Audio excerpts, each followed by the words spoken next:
Hello viewers, welcome you back in geological knowledge. So today we will talk a very important topic which is related to models of the interior Earth's internal structure, and the questions are generally asked in each and every exam, whether you take GSI exam, preliminary or the mains examination, or GATE, NET, or the entrance examinations like BHU entrance exam or the JAM entrance exam. And questions are very extensively asked, whether they may be in the form of numerical types questions, okay, numerical ability questions, or the objective types of questions. So we will talk the models. So but before we go into the detail, we firstly understand and discuss about the comparisons of the Earth's internal division according to models which have been proposed by Bullen and the Prem, or they known as uh, J. Wonsky and Anderson.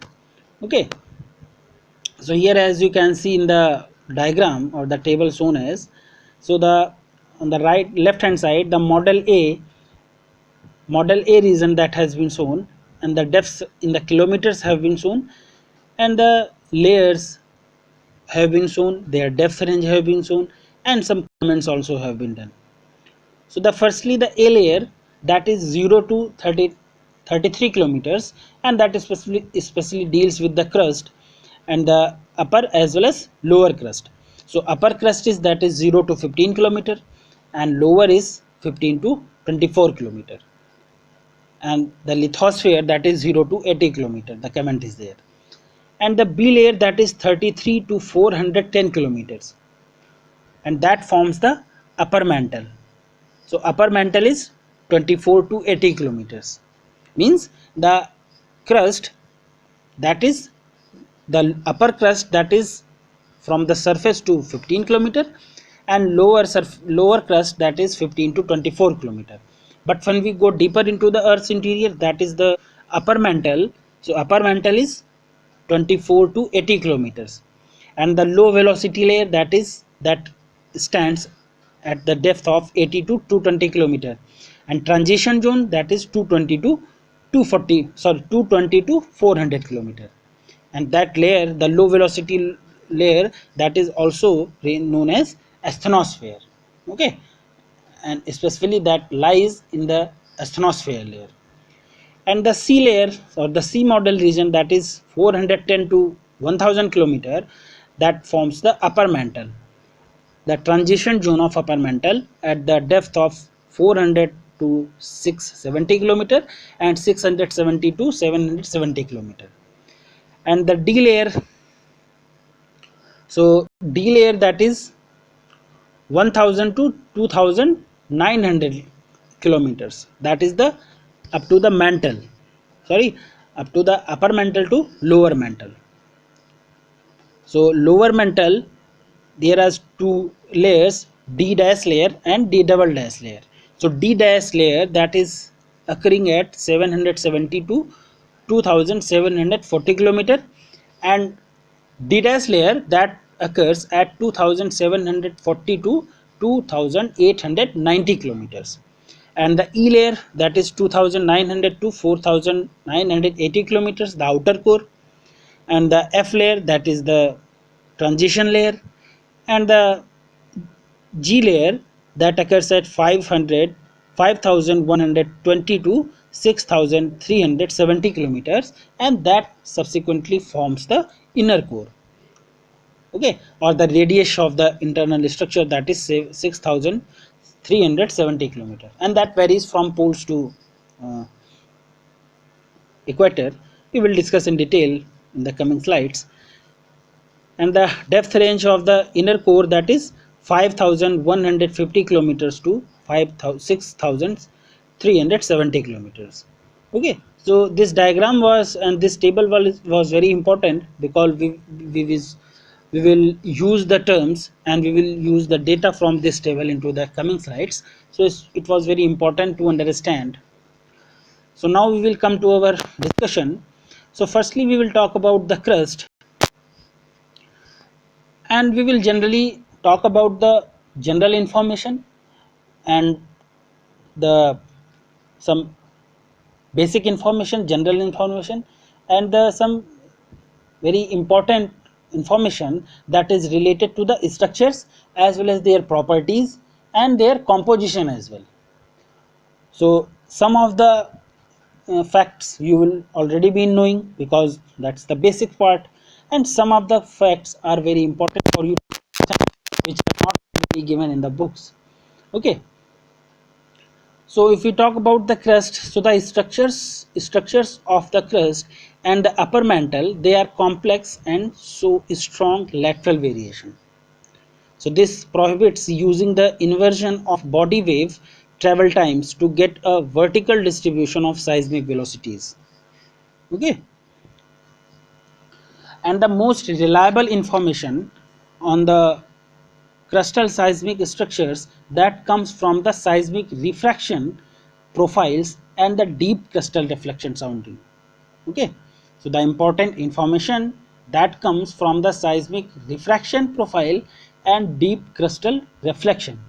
So the variation of the seismic velocity with depth in the crust that differs according to where the profiles are carried out. So this is a generalized model of the structure of the oceanic crust that has been shown in the diagram. So the generalized petrological model and P wave velocity depth profile for the oceanic crust has been shown here. So on the vertical direction, on the vertical line the depth has been shown, on the horizontal line the P wave velocity in kilometer per second has been shown. So as you can see in the index that has also been given, the ocean, the oceanic sediments, the basalts, the gabbro, the ultramafics, the layers they have been classified, and the upper mantle layers that has also been shown. So at the, as you can see, the ocean bottom that lies at somewhere 4 kilometers range, and the crust that is approximately 7 kilometer thick. Okay, and we all know that is the continental crust. Okay, so that is thinner than the, sorry, the oceanic crust that is thinner in comparison to continental crust. Okay, so oceanic crust is only 5 to 10 kilometer thick, that we know. The upper mantle, the outer superficial layer of the earth that is known as crust, we all know, and it extends down to the 30 to 40 kilometer beneath the continents. So that is higher depth, but in case of oceanic crust that is generally 5 to 10 kilometers, not more than that thick. So that is less in terms of continental crust. So under a mean water depth of about 4.5 kilometer, the top part of the oceanic crust that consists of a layer of sediments that increase in the thickness away from the oceanic ridges. So the igneous oceanic basement that consists of a thin upper layer of supposed formed of basaltic lava that flows underlain by the complex of basaltic intrusions, the seated dikes complex. Okay, so that thin layer, the igneous oceanic basement that consists of a thin layer that is 0.5 kilometer thick, not thin, not more than that. So below this, the oceanic crust, they consist of gabbroic rock. Okay,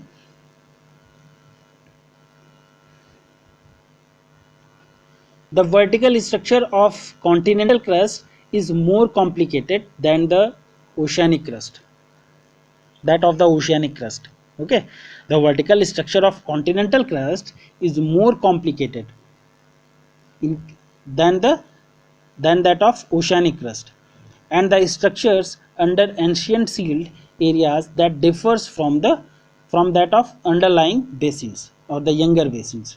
So under stable continental areas the crust is 35 to 40 kilometer thick, and under the young mountain ranges it's often 50 to 60 kilometers.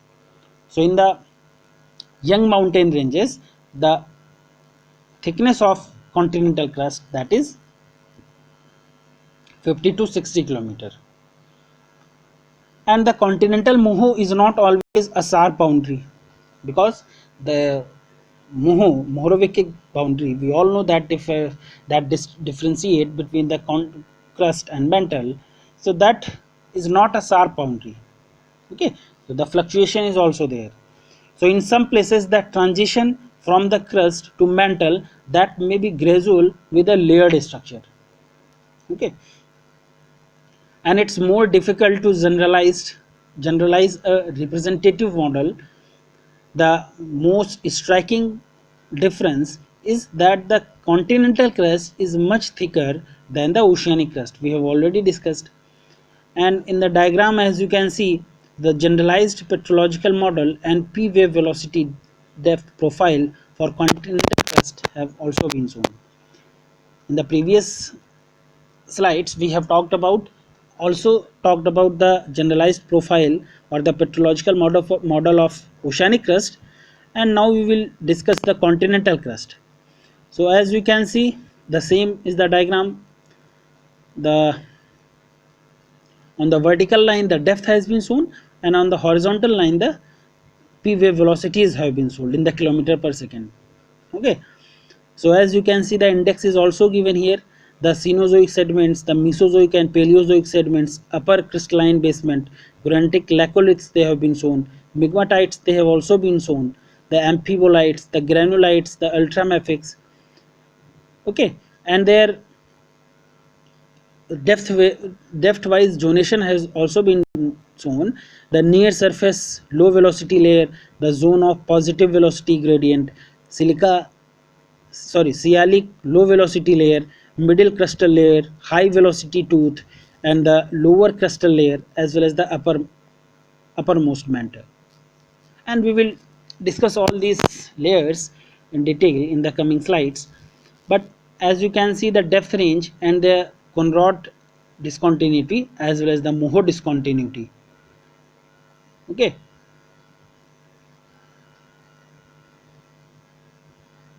so this was the diagram, and the originally the Conrod seismic discontinuity, that was believed to separate the upper crustal granitic layer from the lower crustal basaltic layer. We all know that is the upper crust, that is of granitic origin, and the lower crust, that is of basaltic layer. So originally it was believed that is the Conrod seismic discontinuity was separating the upper crust to the lower crust. So however, the Conrod discontinuity is not found in all the places, and there is some doubt as to its real nature.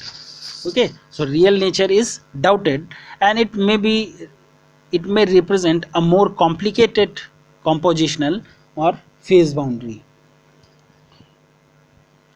So crustal velocity studies, they have defined two anomalous zones that often disrupt the otherwise progressive increasing of the velocity with depth. Okay, so the study of the crustal velocities, they have defined two types of anomalous zones that have often disrupt the otherwise progressive increase of the velocity depth. So a low velocity layer, or better known as LVL, or it can also be known as low velocity zone, within the middle crust is thought to be due to the intruded granitic laccolith, that is known as Sialic low velocity layer, and it's underlain by a middle crustal layer composed of migmatites, as we have seen in the diagram. So below this layer, a vertical rise sharply. So the velocity that rise sharply, forming a tooth in the velocity profile.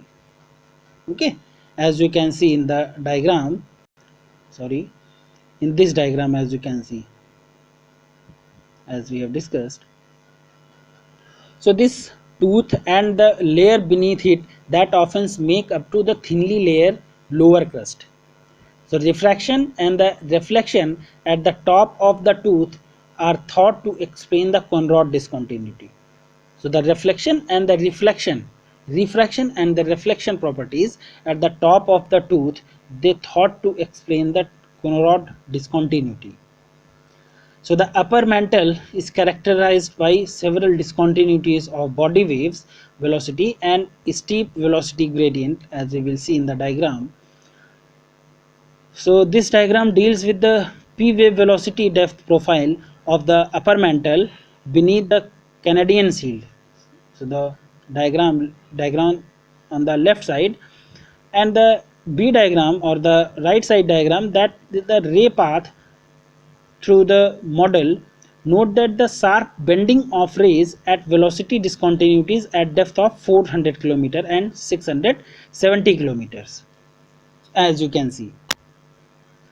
So the p wave velocities, they have been shown, and you can see the sharp low velocity layer as well as the crust lid, and the discontinuity as at the 400 kilometer there is a sharp discontinuity, and the next discontinuity, that is at the depth of 670 kilometer discontinuity. Okay, and these are two are very sharp discontinuities, as we have seen in the diagram.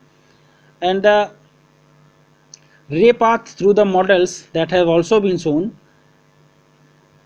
Okay, the epicentral distance in degrees, they have been shown, and the upper mantle and lower mantle characteristics, they have also been shown by the ray path diagram. So the top layer of the mantle, that is defined by the Mohorovičić discontinuity, or better known as MOHO. Okay, so below which the p wave velocity exceeds to up to 7.6 kilometer per second. So the MOHO depth is very variable, with a global mean value around 30 to 40 kilometer. Okay, so depth of MOHO, that varies. So beneath the mountains, the depth of MOHO that range from between 60 to 80 kilometers, but under the continental crust, that range only to 30 to 50 kilometer. So on an average, or the global mean value, that is range from 30 to 40 kilometer. So the lateral differences in structures, they are important down to depths at least 400 kilometers. The uppermost mantle between the MOHO and a depth of 80 to 120 kilometer, that is rigid in nature, with increasing p wave and s wave velocities. We all know that is up to the upper mantle, the uppermost mantle between the MOHO and a depth of 80 to 120 kilometer, that is rigid, as well as the increasing p wave and s wave velocities are also there. So this layer is sometimes called as lid of the underlying low velocity layer, or better known as low velocity zone, LVZ.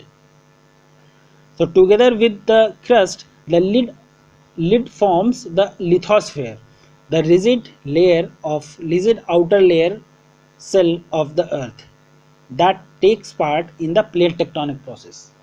Okay, and the question has been asked in the examination, in the objective type examination, that which part of interior of the earth, or which part of earth, that takes place in the process of plate tectonic process. So that is the lithosphere boundary.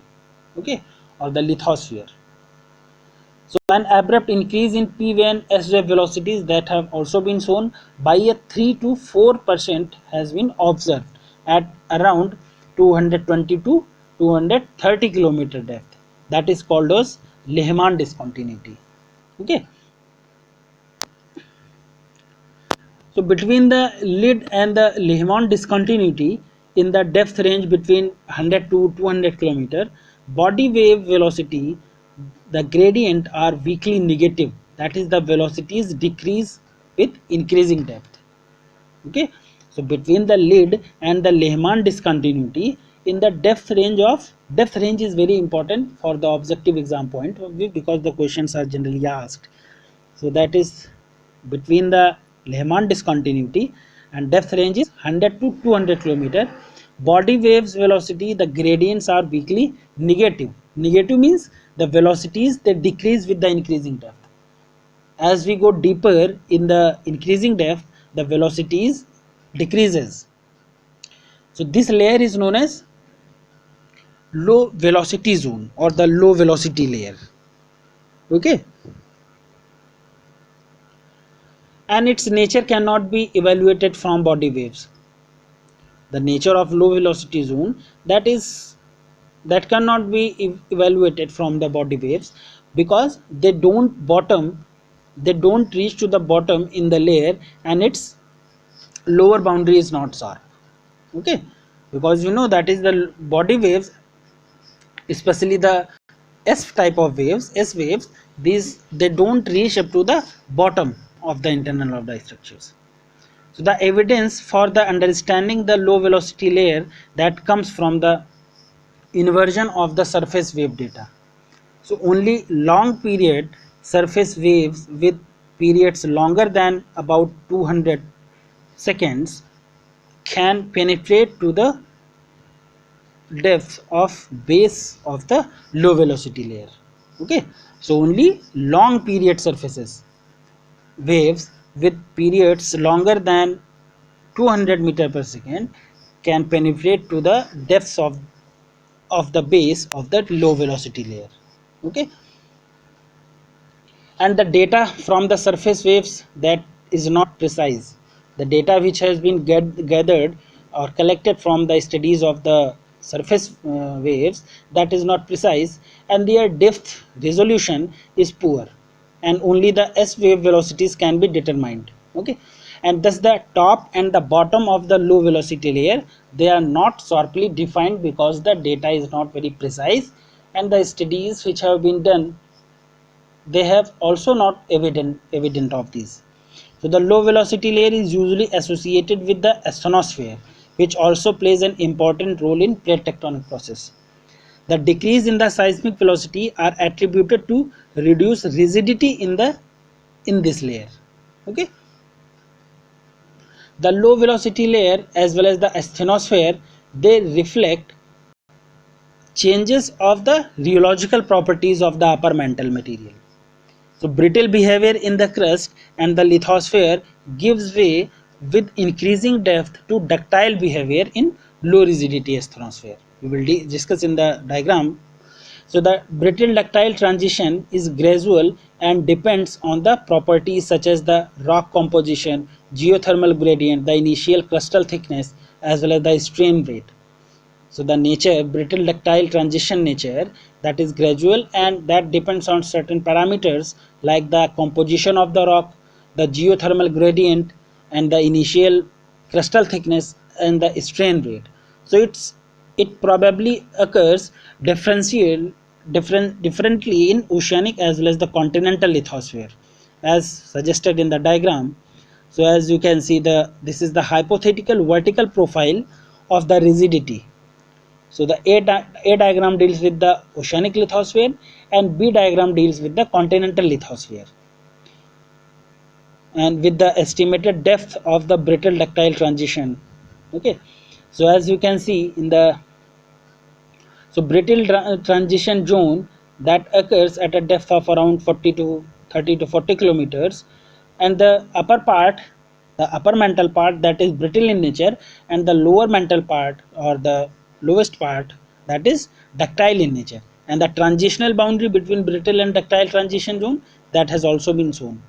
But in case of continental lithosphere, the zones, they are very prominent. The brittle transition ductile zone, the ductile zone, then again brittle ductile transition zone, that is at the depth of Moho, and the ductile zones certainly, and ultimately at the ductile part. Okay, so same was written here. The low velocity layer in the asthenosphere and the asthenosphere, they reflect changes of the rheological properties in the upper mantle material, and the brittle behavior in crust and the lithosphere, they gives way with increasing depth to the ductile behavior in the low rigidity asthenosphere, and the brittle ductile transition, that is gradually and depends on certain parameters as we have seen in the diagram. Okay, and the composition of upper mantle, that is very important for exam point of view. That is the composition, if we talk about, of upper mantle, that is generally taken to be peridotic with olivine, peridotite rock, and the most important mineral, that is olivine, which is the formula being MgFe2SiO4, and the dominant, that is the dominant material. Okay, and the same, the average mineral composition we have talked about of upper mantle, that is similar to ultra basic rock, that is known as peridotite. Okay, or peridotitic composition. So with the increasing depth, the hydrostatic pressure that increases and eventually causes high pressure transformation of the silicate minerals. What happens that when the depth increases, the hydrostatic pressure that also increases, and subsequently that causes the high pressure transformation of the silicate minerals. Okay, so this was our discussion about the models of the internal structures of the earth, in which we have talked about the crust as well as the upper mantle. And in the next video we will talk about the remaining part, that is the lower mantle as well as the core. Okay, thank you.